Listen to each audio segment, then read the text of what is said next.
When I addressed you on the 6th of June of this year, the nation at that time was confronted with a dilemma of two rights over this COVID-19 crisis. The two dominant positions were whether to reopen our country or not. To remind you, we had one side of the divide that presented an economic argument. They wanted us to reopen the country and save the economy.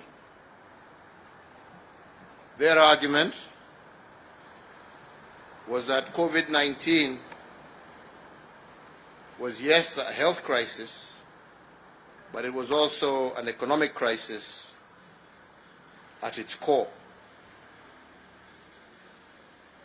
And if we take care of the economics of Corona, they argued, the health crisis will be easier to manage, more so with the necessary protocols in place. The other side, that was also right, tabled a very compelling case against reopening the country on the 6th of June. And this was largely made up of medical scientists and researchers. And this group of experts argued at the time that the country was not ready. Their modeling pointed to a soaring crisis if we reopened without the necessary health protocols. And according to them, a series of irreducible minimums had to be met before we could consider easing the containment measures that were in place. Indeed, after much reflection, my administration opted for the health argument over the economic argument,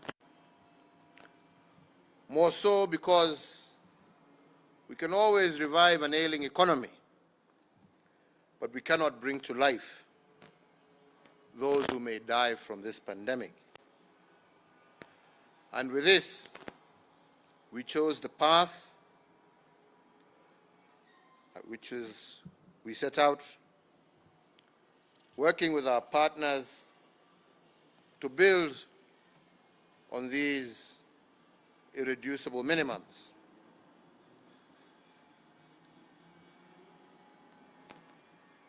Many of you are aware that at the time we agreed and we had held two meetings, one in person and another one 2 weeks later that was virtual, with the Council of Governors. You will also recall on the 6th that we instituted two teams, one composed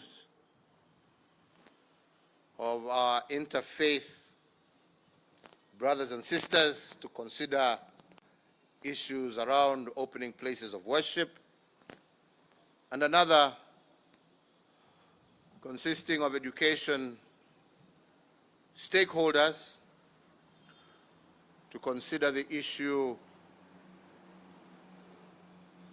of reopening our institutions of learning. The leadership of all these critical stakeholders have consulted on this path for the last month, and some of them are standing behind me today. And the question before us is the following: have we as a country met the irreducible minimum? Are we ready to reopen? According to experts and stakeholders, we have not yet met the irreducible minimum 100%. However, after further dialogue amongst them, we have reached a reasonable level of preparedness across the country. And I repeat again, we have not yet met 100%, but we have met a reasonable level of preparedness across our counties. With this expert opinion at hand, and the counsel offered by the National Security Council, I therefore today announce a phased reopening of the country as follows. 1. Today I order and direct that the cessation of movement into and out of the Nairobi metropolitan area, Mombasa County, and Mandera County that is currently in force shall lapse today or at 4 a.m. tomorrow, Tuesday, the 7th of July, 2020. Number 2, I do order and direct that the nationwide curfew that is currently in force between the hours of 9 p.m. and 4 a.m. daily be and is hereby extended for a further 30 days.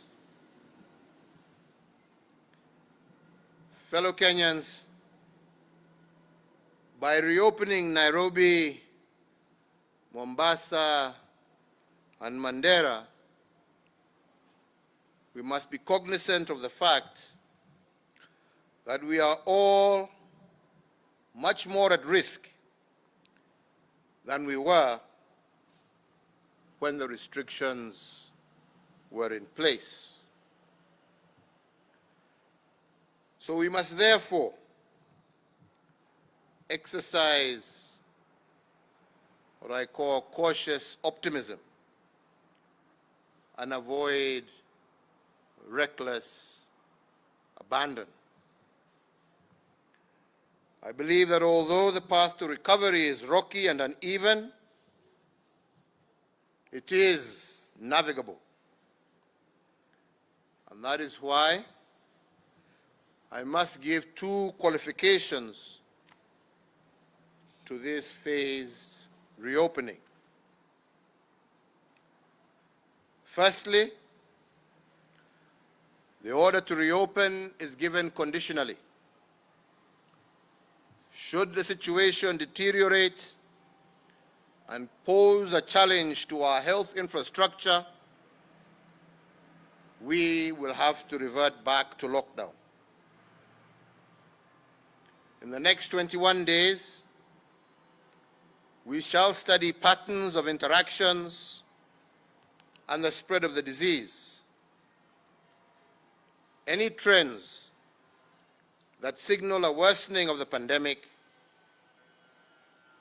we will have no choice but to return to lockdown at zero option. Secondly, fellow Kenyans, this order to partially reopen will only bear fruit if we recognize that this exercise is a shared responsibility. It is my intention that not only shall we reopen as we have done now, but we shall go further in our partial reopening as we go forward. However, I must also be clear that that shall be based on the behavior of each and every one of us individually.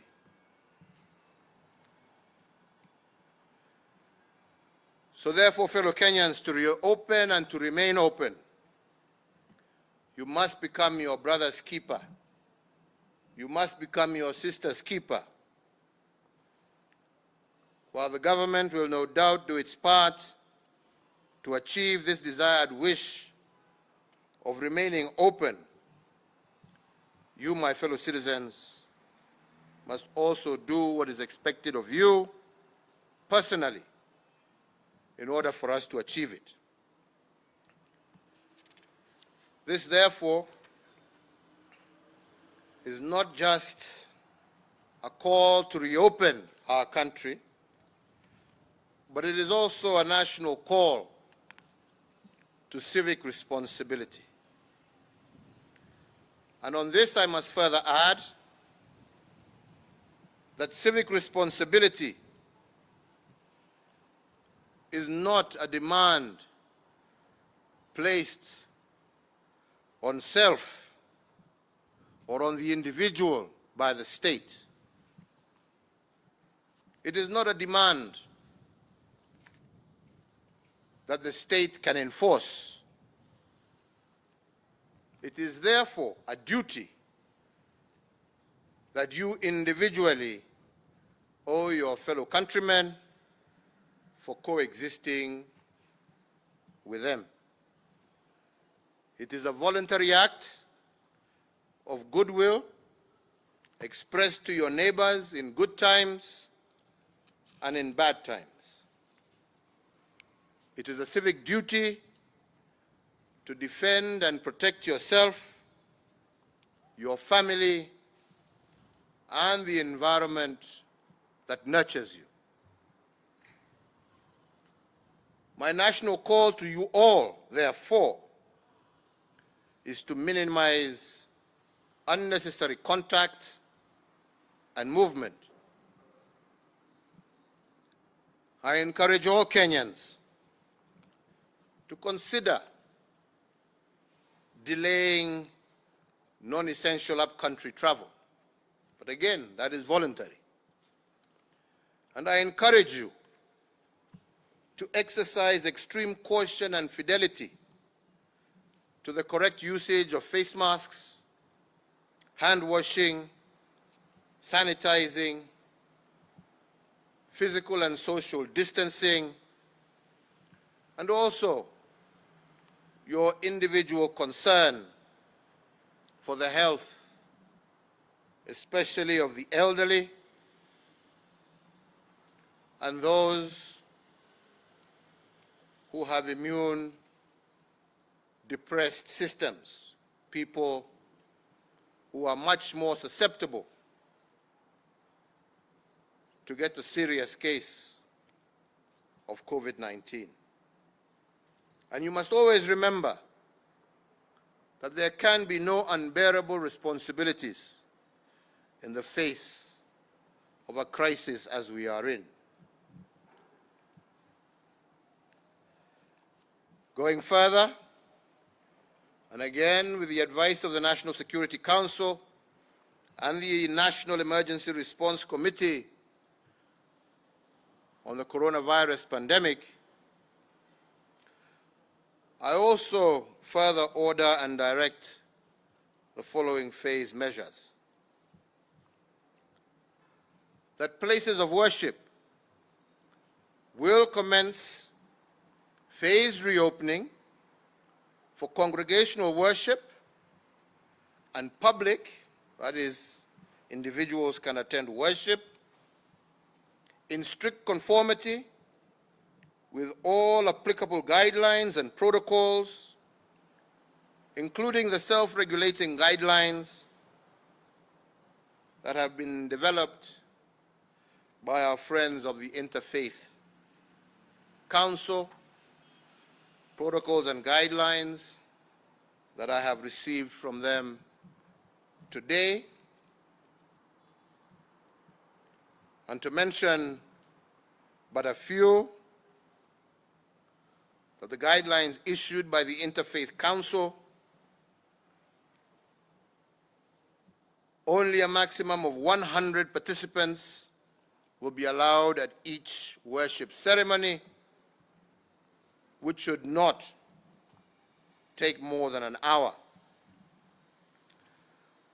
That Sunday schools and madrasas shall continue to remain suspended until further notice, and in-person worship shall not include congregants under the age of 13 or above the age of 58, and shall neither include persons with underlying health conditions. These guidelines will be shared by the Interfaith Council with their colleagues across the country,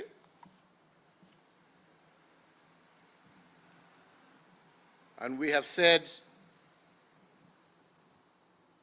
that we need for our places of worship to open in a period that does not exceed 3 weeks after they have had the opportunity to fully engage with their colleagues across the country. Number 4, that following consultations with stakeholders in the education sector and cognizant of the surge in the rate of infections across the country, the Ministry of Education shall jointly, with all the stakeholders in the sector, today, but no later than tomorrow, notify the public on the resumption of the 2020 academic calendar for basic education as well as tertiary institutions.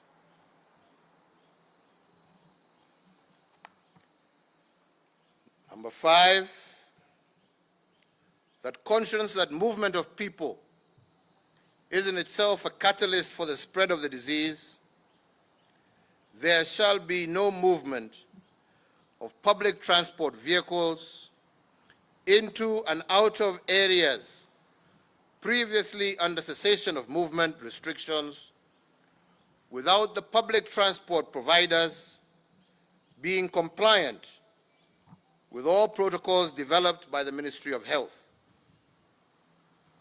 To operate public service vehicles, the operators will require mandatory certification from the Ministry of Health in consultation with the Ministry of Transport.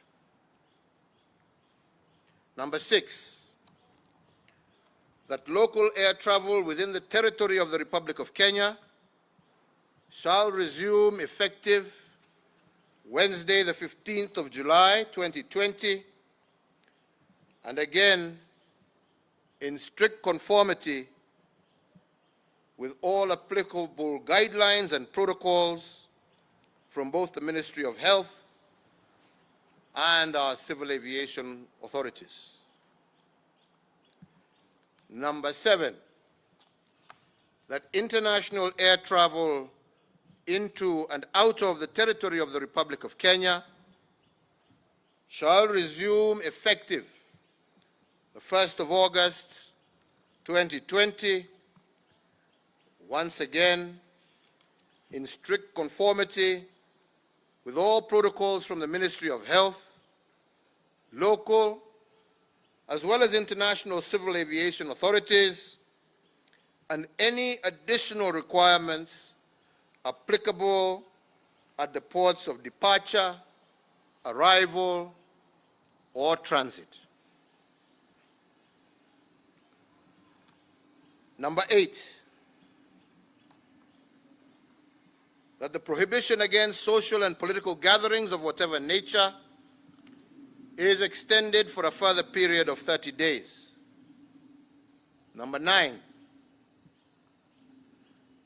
that the restriction of the operation of bars to takeaway only and the restriction of the number of persons who can attend weddings and funerals is extended for the further period of 30 days. And 10, that the Ministry of Health, in conjunction with the Ministry of Industrialization, Trade and Enterprise Development, shall establish protocols for the resumption of the importation and sale of imported second-hand clothing. Fellow Kenyans, as we implement the phased reopening, I remain alive to the economic and social challenges facing our country. We know that jobs have been lost and some businesses have closed and many livelihoods endangered. And this, unfortunately, is the sorry state of affairs across the entire world. But history has taught us that the COVID crisis is not the first health disaster with such enormous economic challenges. There were many more before this one. However, we must all be cognizant that those who overcame previous disasters and finished on top did so by first changing their mindsets. Put differently, it is not enough for the government to pump resources into the economy using stimulus instruments, as we have been doing. Such efforts will undoubtedly go to waste if people do not co-create solutions with the government. Those who overcame previous disasters in history did so because they acted as one. The people and their government entered into a joint venture in order to conquer the challenges that they had.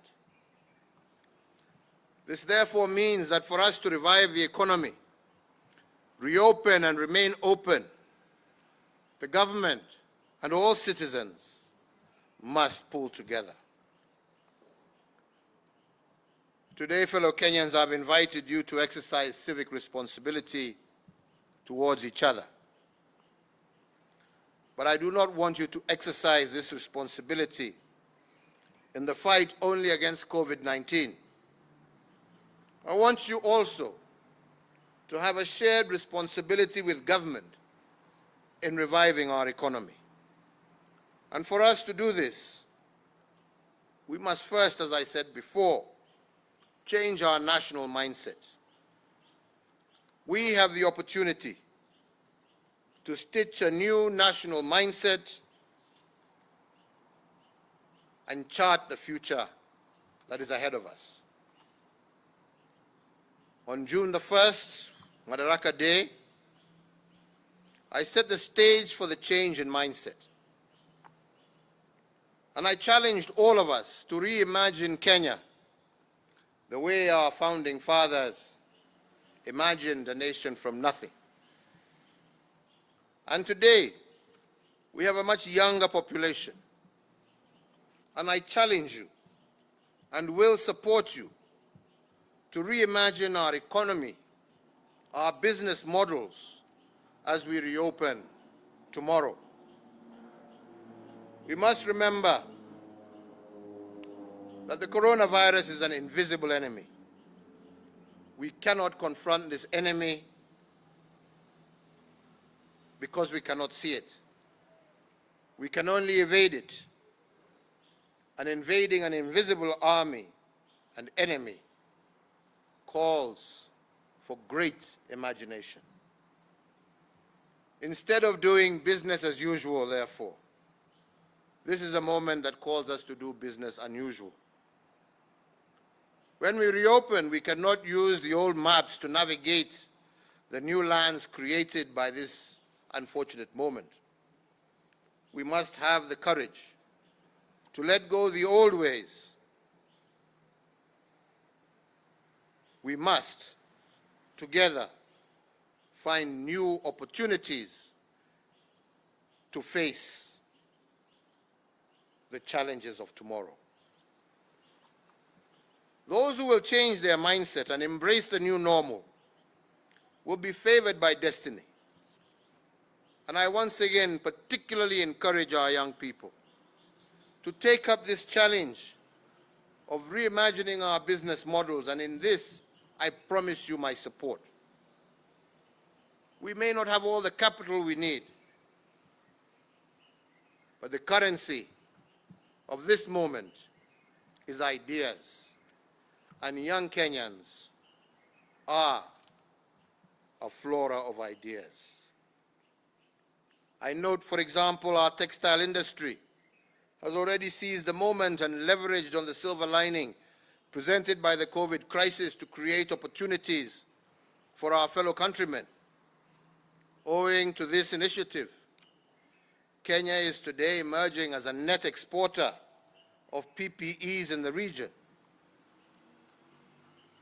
I applaud the COVID-19 Response Fund for contracting the local industry to produce PPEs for our healthcare workers. And I encourage other sectors of our economy to also reimagine Kenya in this fashion.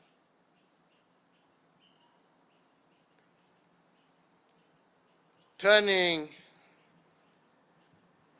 to another problem, which will be my last point, I want us also to reflect on issues that are occurring on our social front. I am indeed concerned by the increased tensions within our homes. Cases of gender-based violence have increased, mental health issues worsened, and instances of teenage pregnancy have also escalated. I appeal to all our social institutions, including our religious institutions, to exercise civic responsibility to bring these unfortunate trends to an end. We must always remember that the family is a projection of the state. If the family is under attack, the state is under attack. If the family is weak, a nation is weak. So therefore, also to fortify our protection of the family as the foundation of the state, I also further direct and order the National Crime Research Center to probe 3 issues. First is the escalating cases of gender-based violence. The second is the worrying trend of cases where the girl child has been disempowered. And the third is the violation of children's rights. In that regard, the Center is further directed to prepare an advisory to the security agents on remedial action within 30 days from the date of today and initiate immediate prosecution of all violators. Finally, fellow citizens, and as a fact of history, a crisis always has 2 elements. The first is danger. The second is opportunity. Success is always given to the persons who exploit the opportunities but also manages to evade the danger. And to exploit the opportunities given to us as we reopen, our mindset must be that of makers of things. We must remain positive, because a positive nation is a forward-moving nation. I want to thank all the stakeholders who have worked diligently for the last month to come to some consensus on the way forward. Na vile nimesema na ningependa nirudie tu tena, ni ya kwamba kulingana na mawazo na fikra zetu sisi wote, iwe ni serikali, iwe ni wakuu wa afya wa nchi yetu, iwe ni viongozi wa makanisa, iwe ni viongozi wa vyuo vyetu vya elimu, walimu na wazazi na wote, ni ya kwamba sasa na kutoka leo serikali itachukua jukumu lake. Hiyo hatutasita kufanya. Lakini kama tutafaulu kama nchi, tutafaulu kwa sababu kila mmoja wetu, mdogo ama mkubwa, mtoto hata mzee, mama ama baba, tutafaulu tukiwa kila mmoja wetu atachukua jukumu lake kibinafsi. Kibinafsi.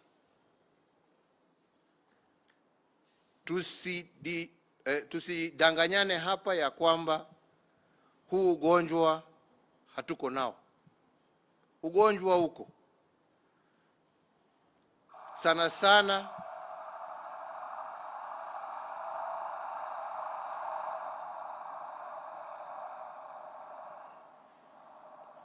sana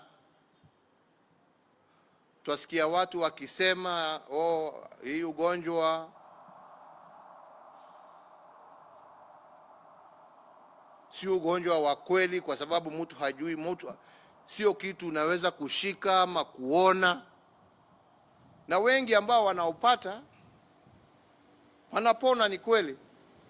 Lakini nataka niwaambie ya kwamba pia idadi ambao wanapata huu ugonjwa na wamelazwa katika mahospitali mbali katika taifa letu, idadi yao pia yaendelea kupanda.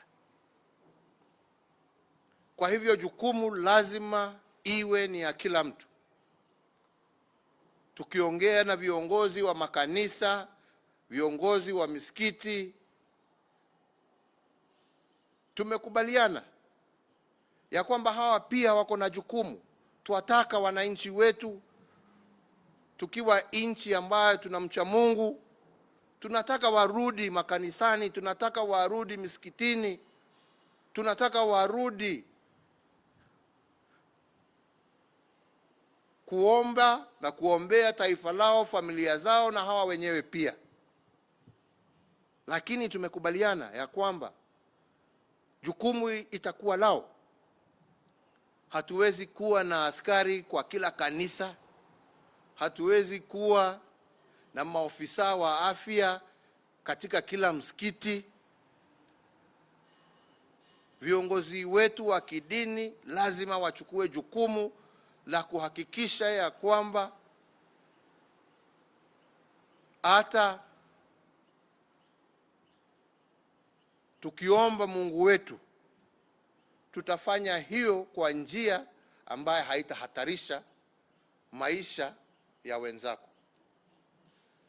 Kwa wale ambao watachukua nafasi hii kurudi manyumbani, tuwasema pia hiyo ni sawa, lakini ujue warudi kwa nyanya, kwa babu, warudi kwa wazee wenu, warudi kwa familia yako. Jukumu silo la serikali kama wewe utawapelekea huo ugonjwa. Na tunajua ya kwamba idadi ya wale wengi ambao wanaaga ni wale wazee. Sasa tumekupatia nafasi. Waweza utoke Nairobi, uende Nyeri, uende Kakamega, uende Machakos, uende pahali popote. Lakini ujue jukumu ni lako. Na ile shida ambayo itatokea, ujue wewe ndio umeipeleka. So mimi nawaomba Wakenya. Nawaomba Wakenya. Vile tulikuja pamoja wakati wa jangwa la ukimwi na wakati maelfu na maelfu ya Wakenya waliaga kwa sababu ya ugonjwa wa ukimwi. Mwishowe tuliweza kujisaidia kwa sababu kila mmoja alichukua jukumu lake. Hiyo ndio iliokoa maisha, sio serikali. Serikali yaweza tu ikueleze hatari ambayo iko mbele yako, lakini hawawezi kuwa kwa nyumba yako, hawawezi kuwa katika kila kanisa, hawawezi wawe katika kila msikiti, hawawezi wakuwe katika kila soko. Ni wewe na mimi. Ombi langu kwa Wakenya wapenzi wenzangu, tunataka kuendelea kufungua, tunataka maisha yetu irudi. Tuchukue hii nafasi ambaye serikali pamoja na viongozi wale ambao tuko nao hapa wametupatia, na tutende na tufanye yale ambaye yatatuwezesha sisi kama Wakenya kusonga mbele na kujiokoa kwa hii jangwa.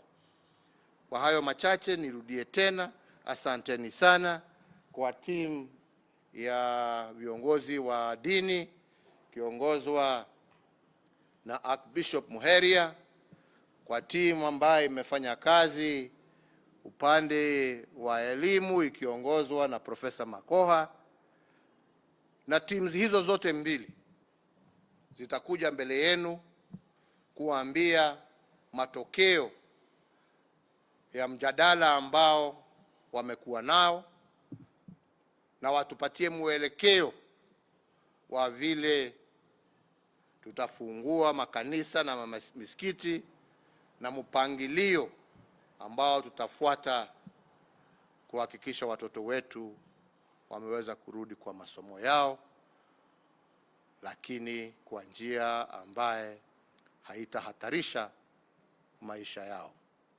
Kwa hayo machache na mengi nasema Mungu awabariki, Mungu awalinde, and as we keep saying to each and every one of us, stay safe and recognize that the responsibility lies with you and me.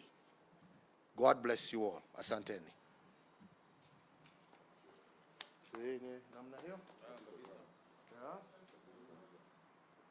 Okay, so nyinyi ndio mtapanga when